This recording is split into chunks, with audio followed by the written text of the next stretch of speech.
tell everyone your name. My name is Colleen Pavier. And how many children do you have? I have two, a 5-year-old and a 3-year-old.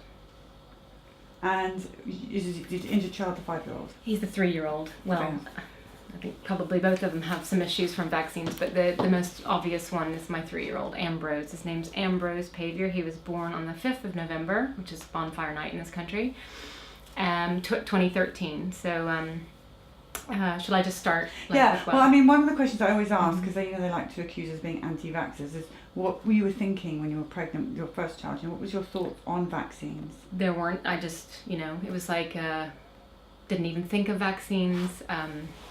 I remember feeling like with my first child, I think it's when there was like an outbreak in Wales of measles, was it, I think, or possibly mumps, and he hadn't had his MMR yet. And I was late by like a month or 3 weeks, or it was something quite small, but at the time I thought, I better get him his, he better get his MMR so he doesn't get mumps. I think it was mumps at the time. This was 4 years ago. And I was so glad once he had his MMR. I was just like, okay, now he's safe. It'll take at least 4 weeks for the mumps to spread from Wales to London, which we lived in London at the time. So I thought, okay, well, at least he's safe now. And he, like 10 days later, I remember he always just was like a super alert child. And I remember looking over at him. This is my what I consider my non-vaccine injured child. And he was just sitting there like in a heap. And he had his mouth open and he was just drooling. And he was staring. And I said to this nanny who used to always be in the park, she had all these degrees, she was very knowledgeable. I said, isn't this weird? He's just like, all of a sudden he's just started staring into space, and he does it at home. He'll like sit in front of his food and just stare. And she said, by any chance has he had his MMR? And I said, oh my God, yeah, he had his MMR like a week and a half ago. And she said, oh, he's just processing the vaccine. He'll be fine. It's just like flu symptoms. And I said, well, it's not really flu symptoms, him drooling and like staring into space. And she said, yeah, he'll be fine. And I remember actually sitting there and looking at him and thinking, that's just weird. He's just processing the vaccine. The vaccine, yeah. So I remember she was actually a really nice person, and she was looking after an autistic child very well, very knowledgeable. She actually had degrees in childcare. And I guess that was just her interpretation of my, I was worried, and she probably was just trying to put me, and that was her response. And it kind of, at the time, it put me at ease. I was like, gosh, I didn't remember that he'd had, because, they weren't even on my radar. I wasn't, I didn't put 2 and 2 together like I did with my second child. The penny never dropped. But he doesn't have spectrum of behavior. He doesn't have, other than food allergies. Which I actually think would have developed food allergies if they were from vaccines, which they probably were. It would have been from earlier ones, because he had a very upset gut his whole first year of his life. And there's no reason for that child to have any food allergies, because he was breastfed, he was a vaginal birth, all the things that you're supposed to do to make your kid not have food allergies. That's what I did, so. Just before we go on to your next child, where are you from? I'm from Oklahoma originally. Yes, Periscope peeps, you are correct. She is American. Okay. So they know I'm from Oklahoma? Oklahoma, okay. Yeah. All right, so. But I've lived here for 18 years. Yeah. You got a slight sounds a little Irish to me. My parents are Irish, yeah. So I'm blood-wise, I'm full Irish, but I was born and raised in Oklahoma, and my parents are both from Ireland, so. Okay. All right, so you how did the pregnancy go with your second child? It went okay. I had a birth injury from my first child, so it was uncomfortable. I had basically a pelvic organ prolapse from my first child. So, if I'm being really honest, it was pretty hellish. But as far as like my health and everything like that, that was fine. He was just a bit large. He was just a big baby. Both my babies were quite big. My husband's tall. I don't know why I have big babies, but I did. Probably ate too much while I was pregnant. But so he was born at home on accident. I won't go into that story. But anyway. Oh, please go into that story. What happened? Really? Well, this is okay. So what happened was I had a very bad birthing experience with my first child, as a lot of women do, and ended up with a prolapse because I was like cut open and he was sucked out with the ventouse and ended up having like a funny shaped head and all that. So I just wanted to avoid that, but I went about it in a very like rushed way, and I didn't I just basically started to panic probably about 3 weeks before he was due. He was due on the 5th of November, my second child, and he was born on the 5th of November. And I didn't want to go through that same thing where I didn't have support, and I didn't, basically what happened with my first child is I never had any contractions. I just it was just full on pain. And so I got an epidural, which is not what I wanted to do, but I wasn't expecting not to have a break from the pain. So at 6 a.m. with my first child, I woke up with contractions, and they just didn't stop. So I wasn't sure if that was going to happen again. So I spoke to this kind of famous doula woman in my area, and she explained immediately. She said, "Oh, that's because he was in the wrong position, and there are things you can do to like make sure that your child's in the right position before giving birth." This happens quite often, I think. Well, they actually thought he was breech. He wasn't breech. He was just back to back, and the reason he was back to back, and I think that's why she said, if they're back to back, that's what can happen is you can just have full on pain with no contractions. So with my second child, I lost my train of thought there. So you got out. You were at 6 o'clock in the morning. This is my second child. So my second child, so I phoned this doula, and she said, I can give you the name of this woman. She's like a trainee doula, but she's very, very, very good. I don't want to like get anybody in trouble or anything like that, but basically I think it was my second child, and I'd been warned by my sister, your second child will probably come very quickly, as mine did. Get to the hospital quickly. And so I said that to my husband. This kind of trainee doula was saying to my husband, no, we just need to relax, everyone stay calm. And I was like, Ben, get my bag, we need to get in the car. And my husband went downstairs and started doing the washing up. And I said to myself, that's it, I'm having the baby in this bed. I knew, because I knew the baby was coming. I could feel him coming like down the canal. So anyway, to make a long story short, Ambrose was born shortly after midnight or 1 a.m. or something on the 5th of November, his due date.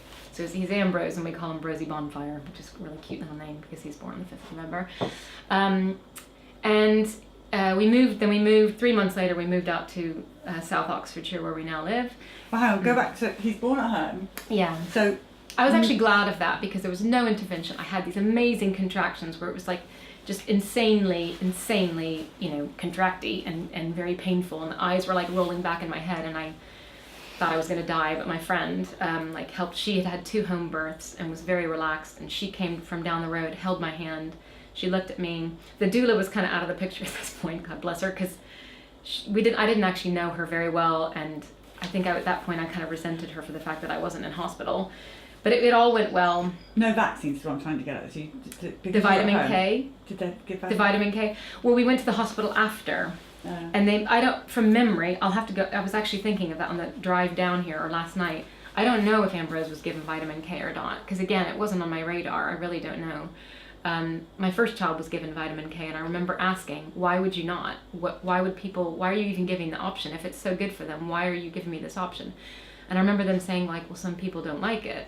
And I was like, well, of course, just give it to him. Yeah, it's like vitamin K. Like, I didn't even know what it meant, but I just thought, you know what I'm saying? Like, you're in that frame of mind where you think, oh, once they get their vaccine, now they're safe, now they're more healthy, and you can tick it off your list and like, I'm a good mom,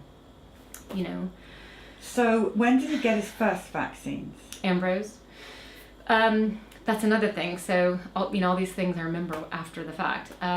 We moved, and I was a bit overwhelmed with my birth injury being refreshened again by having another child, having a not yet even 2-year-old, and moving to a new landscape completely. We only moved an hour away, but it was like to a village in the countryside, and I felt like we moved to the moon. It felt like we moved to like Australia or something. I was quite not depressed, just like, postnatally depressed, like completely lost, and just trying to get through.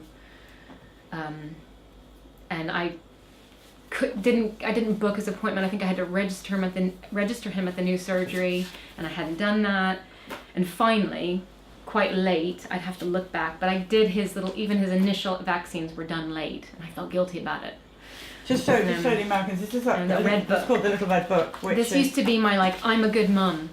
Yeah, exactly. That's the book that I talk about in Vax. When you just have to tick everything off. Look, it tells you personal health. You've got child, family, and birth details. It measures. You've got charts for their weight, charts for their height, which is actually quite satisfying. I don't know if you have this in America, but No, it would be all on the computer in America. Because I remember when I got here, I'm like, what is it, 1950? Like, but actually, it's quite nice to have a little book. But this is what makes you want to be the perfect mum, because you think, right, my child needs all of these. Yeah.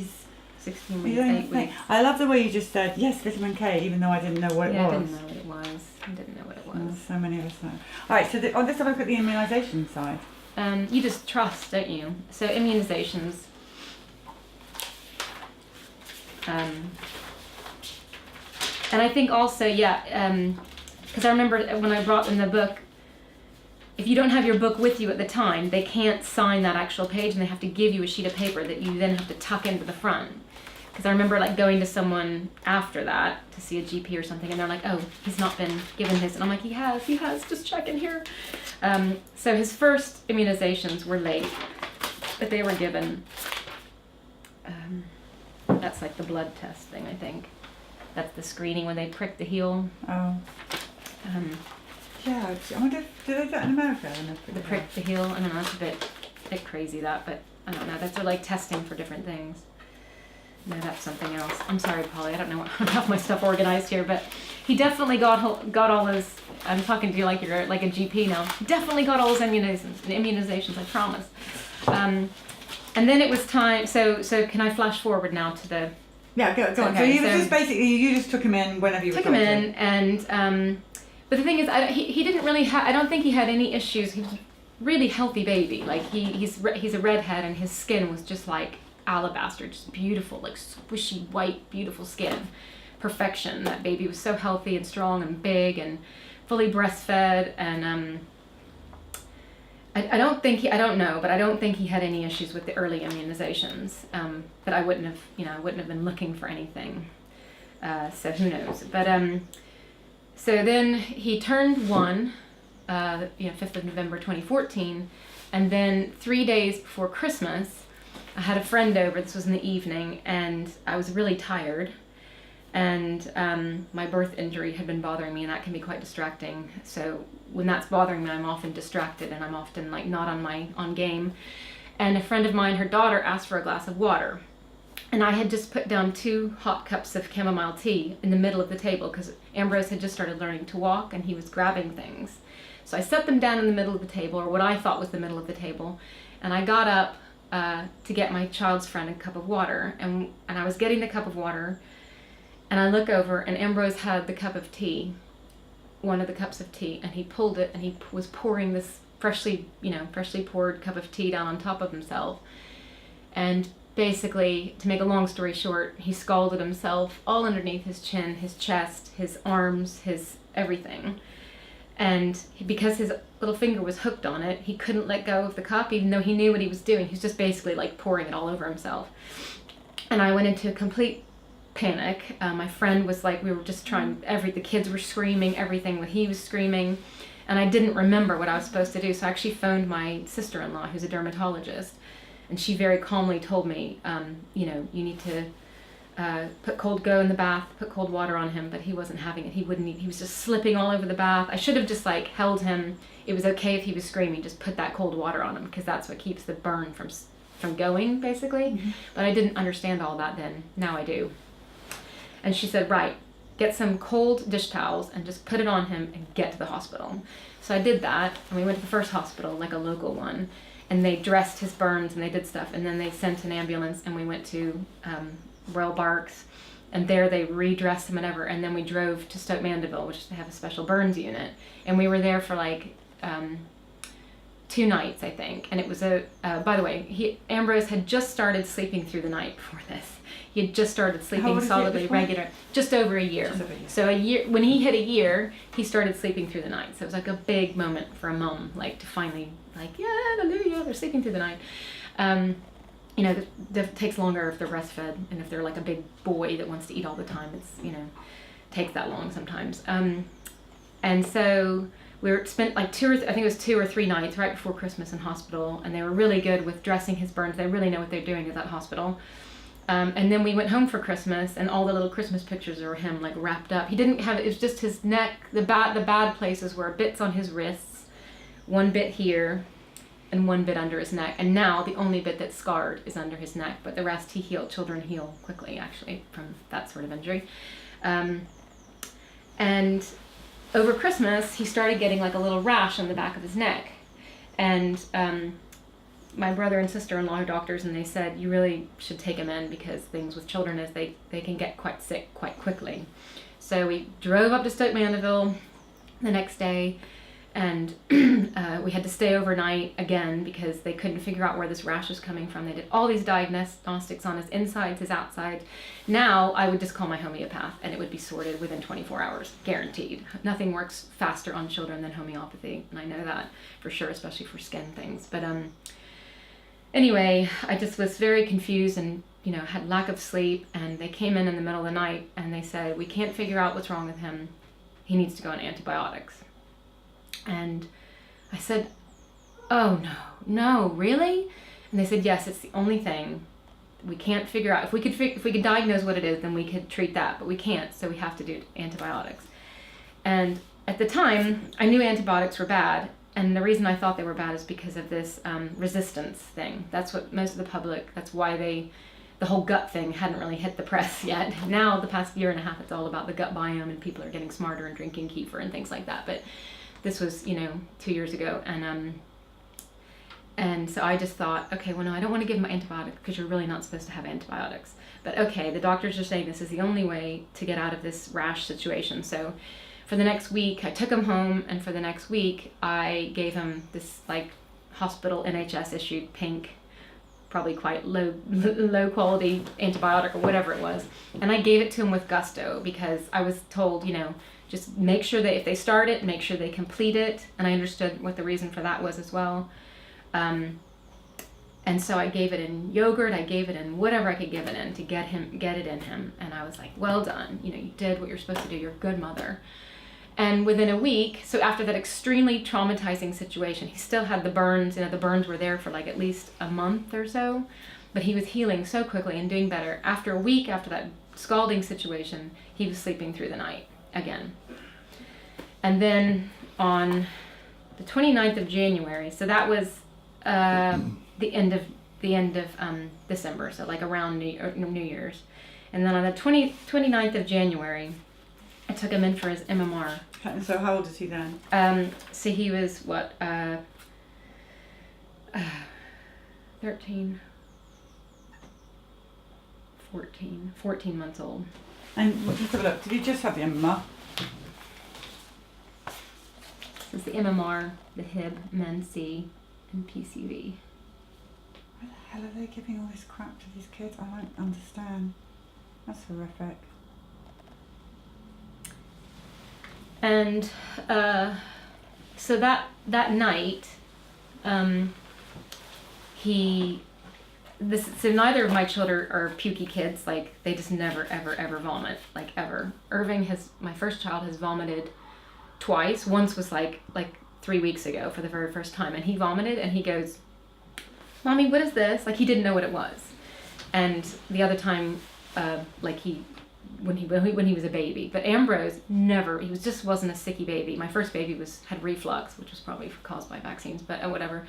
Ambrose never vomited, never whatever, and he vomited in the middle of the night. And I just thought, oh, that's weird. I guess he's got some kind of bug or something. That's a stomach bug, because there was a stomach bug going around, as there often is in that time of year.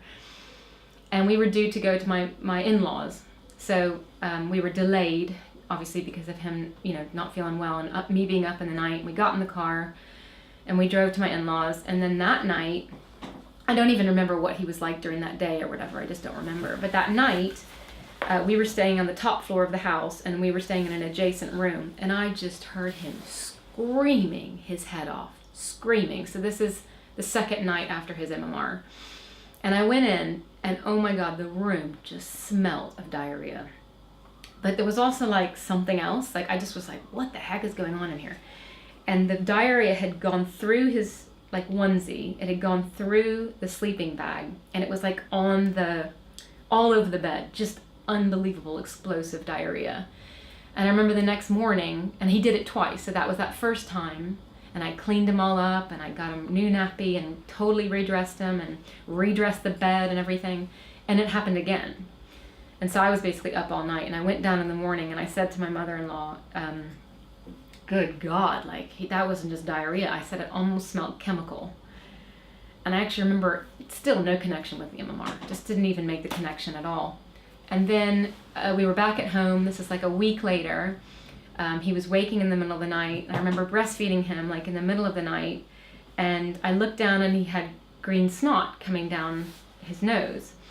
And for whatever reason, it was that green snot. Oh, and he had a fever. That's right. He had a fever. So he had a fever and the green snot. And that's when I was like, oh, it's the vaccination. He's getting because they warn you that might happen like a week later or whatever, don't they? They tell you that might happen. I wouldn't want anything. Really? No, I think, or you read about it online. So I would have with my first child, I remember a friend of mine that I was really close with, she was due to go get the MMR for her child. See, I didn't grow up over here whenever the MMR went through the big scandal. I didn't live in this country then, so I wasn't even aware of the whole, in the US, we just didn't have that. That wasn't in the news cycle at all. But so my friend, she's like, oh yeah, he's sleeping. Oh, it's a bit scary. And I said, what's scary about it? She says it's the MMR. It's the big one. I remember saying it's the big one. This was my first. I mean, you've had a combination of shots. Yeah. So you don't know that it's the MMR. Yeah, it could be. Yeah. But it's referred to as the MMR because, and anyway, so I remember going home with my first child before he got the MMR. I Googled the MMR and everything came up as fine. And I was like, okay, well, it's fine then. Little do you know, you have to like put in an extra bit of searchiness and scroll down a bit and presto, the truth. So anyway, with Ambrose, that I thought that's what's going on. He's just processing the getting the fever. It just means the vaccines are working or whatever. I don't remember what I thought. But then the weird stuff started happening. So, and it was so sudden. It was the daytime stuff. So he was waking at night, screaming his head off. But all day long, he was just crying, just screaming, shrieking. So this was my little piece of paper that I kept because the sad thing was that all these little like joyous behaviors that he had, all these little things that just made up his little day. Like in the morning, before he had his MMR, if I can call that, combo, every morning he'd wake up like at 6:30 and I would go in and I'd give him little baby books and he would sit and go, oh, and he'd look at his little baby books for half an hour, sometimes up to half an hour, so that my husband and I could like wake up and, just kind of, and that ended. That's never happened ever again since that was the end of that. And that was a morning ritual. Even after, the scalding thing, he was still doing that. That was part of him. And he used to go around the house and he'd walk. When he was happy, he'd walk and he'd swing his little arms like that. And that's how you knew that he was like content and happy. And he would say, Galdi, Galdi, or something that sounds like Galdi, Galdi, Galdi, Galdi. And I've never heard that ever again from him. Because I thought, after all that happened, I thought that's how I'll know that he's healed, is when he says Galdi, Galdi again. But now he uses words and speaks. But it's quite sad to me that all those little things disappeared. And he basically just screamed all day. And so I thought, okay, well, he's got like a bug. Doesn't feel well, because kids act like that when they don't feel well. And then so he suddenly had like a really just noticeable temper about everything. Like if he wanted something, he would just start screaming for it. And he was never like that before. Shrieking, like this really kind of kind of shriek. I'd forgotten about it, and then like 2 months ago I went back through my old photos and videos, and there's one video that I took at the end of kind of like February, I think it was, and I'm swinging him, and it's just a very short clip, but in the clip he does that shriek, and I remember going, oh God, like I forgot about that. And it's such a brand, it's so like, ugh. So that was that shrieking. And then one morning my husband and I were in the kitchen, and he came into the kitchen and he looked over at us, and I had already seen it, but my husband was looking this time, and he just started squinting with both his eyes, just squinting like quite regularly. And then in that same morning, he started banging his head on the floor, and I looked at my husband and I was like, something's happened, like something's not right. And that's when I started like, and then just to go through the rest of these symptoms. So all these things started happening. The green snot, he never had green snot. If he ever had snot, it was always clear. His bowel was all messed up. He didn't sleep. That got much worse, but that was kind of like the next phase. he started getting really waxy one of his ears was really waxy, very aggressive, red eyes, and he started sucking his fingers all the time, like, and just like really salivating, just sucking his fingers like this all in one, not one finger, like all of them together. And then the sleeping thing. Well, I think at that point I was just trying to get him to stop screaming during the day, because we had to, like, this is before my other child was in preschool, I think. Oh no, he was in preschool, but I still had both of them, like, you know, a lot of the time, and we couldn't do anything because he was screaming and he always wanted to be on me. I couldn't, like, do the dishes, I couldn't do anything. So I Googled on this local forum, this is before I knew about Arnica or any of that, I just Googled on this local forum, because at that point I had Googled it in the middle of the night, 3 a.m., and that's whenever I discovered, I think the first thing I ever Googled was after MMR, awake for hours at night, or for wide awake for hours at night post MMR or something. And as soon as you do something like that, then you get all these, like, very useful. And I think the thing that came up was post-vaccination syndrome website.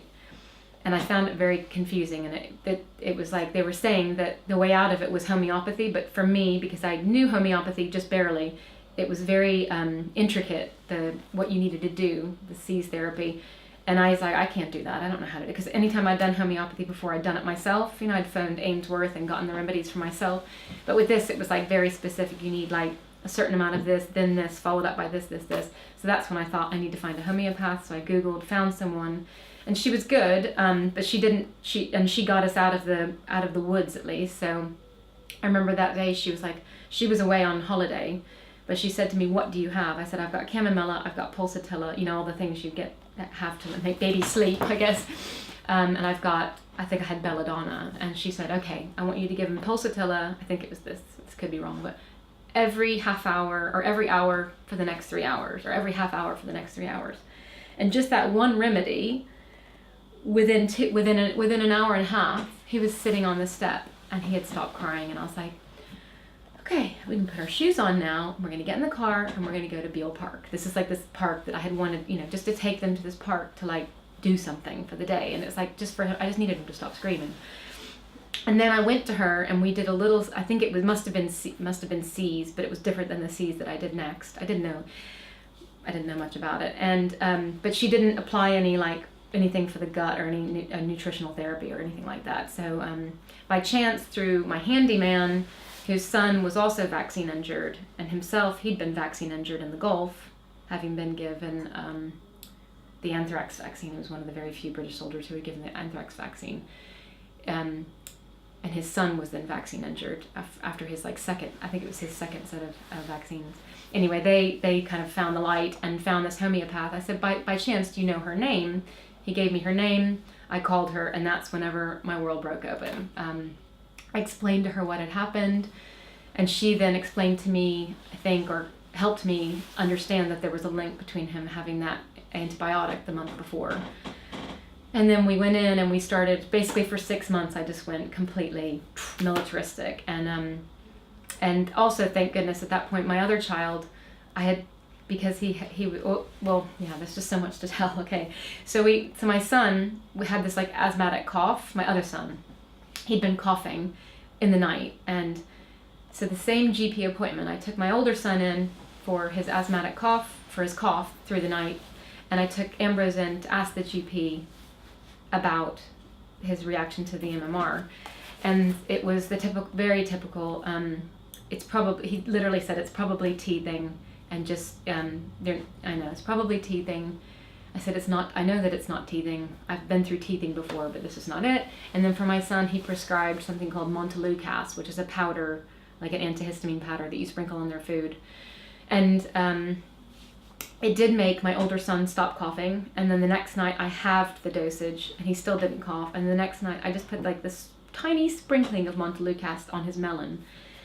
And that night, he had a nightmare. And so I Googled Montelukast and side effects of Montelukast, and nightmares came up. And then I said to myself, what are you doing? Why are you giving your child this weird, super powerful drug? Well, even just a tiny bit of it means he stops coughing, you know? So, and it's given. I then Googled like how to get rid of an asthmatic cough, and Googled and Googled and Googled, and I discovered that if you got rid of gluten, that can help. So I immediately pulled gluten out of his diet and therefore out of my other child's diet because it was just easy to do. And that, I think, is the reason why my child is okay today, because very, very, very early on, I removed gluten. And we were already kind of like a dairy-free house because my older child can't have dairy. So I think in that way we were just lucky. So describe how he is today. I want to know what. He's actually quite good. He does have a tendency to have spectrum-y behavior, and that's very difficult for me because I know there's so many things that you can do, but I'm not always in the mental clarity position to be able to do all these things diet-wise or homeopathy or massage. I mean, every week it seems I learn new things that you can do to like reverse autism or reverse spectrum behavior or reverse, the what I see it as is toxicity. So I'm always buying books, reading stuff online, and just trying to think, what can I do? But then sometimes I overwhelm myself and I end up doing nothing. But his sleep has never been the same. Still now today? Yeah. I mean, well, we went through that. I meant to get back to the sleep thing. So we went through a period after all those symptoms started where he would be awake from midnight, no joke, from midnight till about 4 a.m., wide awake. Like, I would just have to get up with him. And that's whenever, like, me and my husband knew that something had gone terribly wrong, because it was just made absolutely no sense. Even if he'd not slept all day long, or well, what he started doing was having these like crazy naps that you couldn't wake him up from during the day. Or you could, but then like even he had nights and nights and nights of no sleep or very little sleep, and he would still wake up around midnight and be awake till around 4, and that went on for a month and a half. And that's when the homeopathy really helped with that. And we've done not a full seize, but a partial seize, which we had to stop because it brings out, like any detox, it brings out the bad behavior and eczema and all the rest. But I'd like to do it again. It's just so fascinating how it works. And you were saying earlier you get overwhelmed with all that. I think everybody does. Well, it's kind of something I do. I get overwhelmed with things, but when it's with your children, and it's because it's like I've got my issues. My other son has his issues. He's got some dietary issues. So I'm trying to look after him, and it's hard to balance. You almost need to concentrate on one at a time. And if you're looking after yourself, it's hard to look after your children, or so I go from one to the other, but I'm doing the best I can. You just have to be easy on yourself sometimes. All right. Well, so have you stopped vaccinating? Hell yeah, no, my children will never be. I wish I just could go back in time, and that none of my children should never have been vaccinated. Never. Neither one of my children should ever have been vaccinated.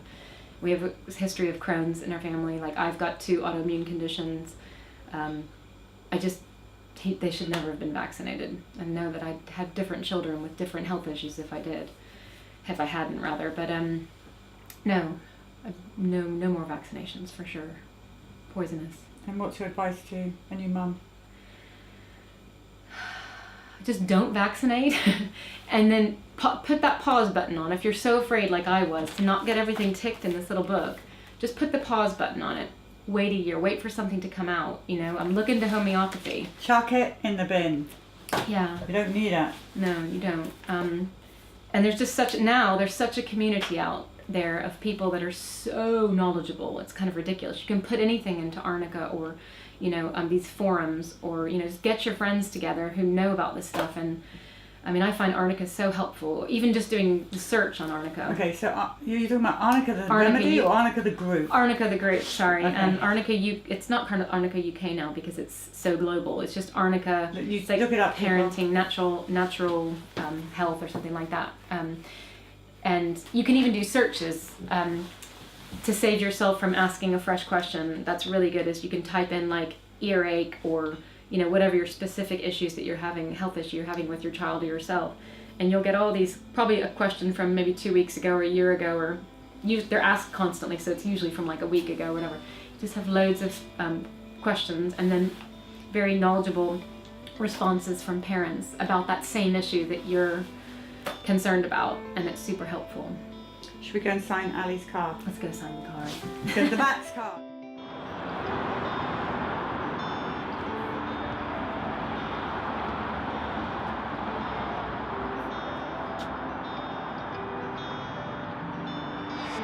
Can I put his nickname? Yeah. You're signing it. Rosie Bonfire. Yes, he was born on the 5th of November. And I always say this, he's got red hair, so he's got like flame hued hair. But I always say now he's the one who led us to the light. And he is. Because of what happened to him. I wish it hadn't, but it like broke our whole world open and showed us the truth. I'm so happy now that I've signed this car.